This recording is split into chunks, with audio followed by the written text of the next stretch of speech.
বাসা কই ভাইয়া? ফয়জলেক। গলাকাটা রক্তাক্ত অবস্থায় বসে আছে 11 বছরের শফিকুল ইসলাম।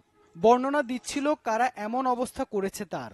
বৃহস্পতিবার যা ছড়িয়ে পড়ে সামাজিক যোগাযোগ মাধ্যমে, এরপরই নজরে আসে কে আনছে সবার। ভাইয়া, তোরা কে আনছে?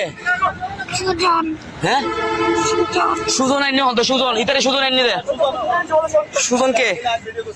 গেল মঙ্গলবার মর্মান্তিক ও লোমহর্ষক এই ঘটনা ঘটে চট্টগ্রাম নগরীর ফয়জলেক এলাকায়। পরে স্থানীয় কয়েকজন যুবক উদ্ধার করে শফিকুলকে মেডিকেলে নিয়ে যান। সেখানেই এখন তার চিকিৎসা চলছে। তার অবস্থা পুরোপুরি আশঙ্কামুক্ত নয়। তোমাকে যে মারছে ঠিক আছে, যে কাটছে তার সাথে যে বাজার ছিল ওদের নাম বলো। শিশুটির উপর এই বর্বরতা চালিয়েছে তারই সৎ ভাইয়ের 2 ছেলে।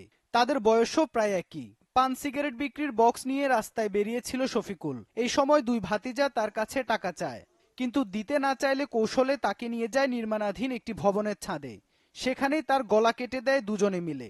কলে কে তোমারে মারছে, রক্ত ফুটছে, একজনে বান্ডি খুলছে, খুললে রক্তটা মুছছে। বলে আমার আর হামিমে মারছে, সুজনে মারছে। মাইরে আমার টাকা চাইছিল, আমি টাকা দিই নাই। আম্মুরে কে লেগে টাকা বুঝাই আমার আম্মু গেলে মারবে, তো টাকা দিলে আমি টাকা দিতে পারতাম না। আমি ভাই আচ্ছা ঠিক আছে টাকা নেও গে, আমার জান ভিক্ষা চাইছি। বাপে কইতাছে 200 জায়গা ফুলারে দিব দিব ফুলারে। এখন এটা লইয়া আর ফ্যামিলির মধ্যে হচ্ছে। পরে বাপে কইতাছে কি বলে এটা জায়গা জমিন লইয়া মানে এগুলি হচ্ছে কলে কি লইয়া তোমরা কাজে মানে কাজে লাগে নাই, মানে ফ্যামিলির মধ্যে একটা মিটিং কথা আছে। এটা অনেক আগে হয়েছে, এটা এখন হয় নাই, মারার আগে হয়েছে। আমি তো জায়গা চাই নাই, আমার ফুট বাচ্চা থাকুক, আমি বাসাত কাজ করে কামো, আমার জায়গাতে কোনো দরকার নাই। যারা শফিকুলকে উদ্ধার করে হাসপাতালে নেন, কথা হয় তাদের সাথে। জানান তারা নিজেরাও হতভম্ব 2 শিশুর এমন নিষ্ঠুরতা দেখে। মূলত নেশার টাকার জন্যই তারা এমন করেছে বলে ধারণা স্থানীয়দের। তো আমাকে মোবাইলটা ধরা দিচ্ছে ভাইয়া, ওই উপরে নাকি একটা একটা কাকে নাকি জবা করে দিছে। কি ভাই কি বলো? আমরা তো দেখে মানে আশ্চর্য হয়ে গেছি। এই পোলাগুলো আমরা আর কোনো দেখি নাই, কালকে দেখে আশ্চর্য মনে করছি আমরা যে এইগুলো আইলো কোন দিয়ে আইলো। ও তো মাদ্রাসা লেখাপড়া করতো, ওর বাপে পান সিগারেট বেচতো আর কি। যখন ওর বাপে যখন বাড়ি গেছে, ও পান সিগারেট ও ব্যবসা করে আর কি। মাদ্রাসা বন্ধ, ও ব্যবসা করে।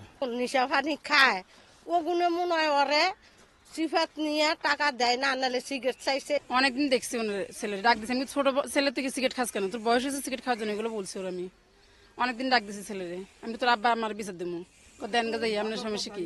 বাপে জায়গা কিনছিল, মানে জায়গার সব বায়া শাড়িরে বলছিল আর কি ওই ছোট ছোট বউয়ের ছেলেরে দিবে, বড় ছেলের বউরা আসিল 4টা ছেলে, তো ওরারে বলছে মানে এই 2 ছেলেরে একটু জায়গা দিবে 1% না কতটুকু।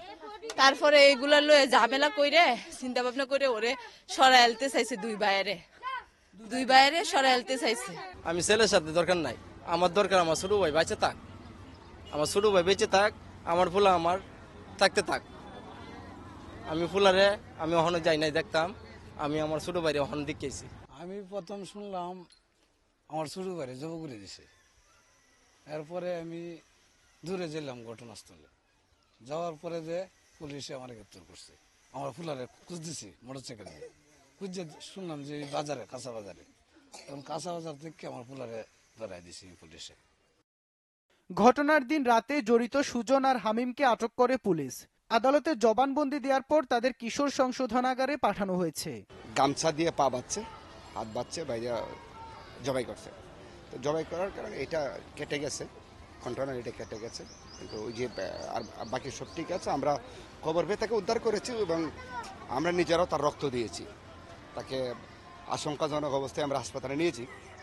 তা আমরা আমাদের সর্বোচ্চ চেষ্টা করতেছি তাকে যেন বাঁচানো যায়। আর যে 2জনে এই ঘটনার সাথে জড়িত ছিল, আমরা তাৎক্ষণিক অভিযান চালিয়ে ওই দিনই আমরা 2জনকে আটক করে ফেলেছি। আমরা 2জনকে আদালতে প্রেরণ করা হয়েছে। তারা 2জন আবার আদালতে গিয়ে কনফেশনাল স্টেটমেন্টও দিয়েছে এবং তাদের স্টেটমেন্টের আলোকে যে ইয়েটা ছিল ফান সিগারেট বিক্রি করার যে তালাটা ছিল, ওটা উদ্ধার করা হয়েছে। শফিকুলের গ্রামের বাড়ি কিশোরগঞ্জে। চট্টগ্রামের ফয়জলেক এলাকায় একটি বস্তিতে মা আর এক ভাইকে নিয়ে থাকে শফিকুল। ইবেন মির, চ্যানেল 24, চট্টগ্রাম।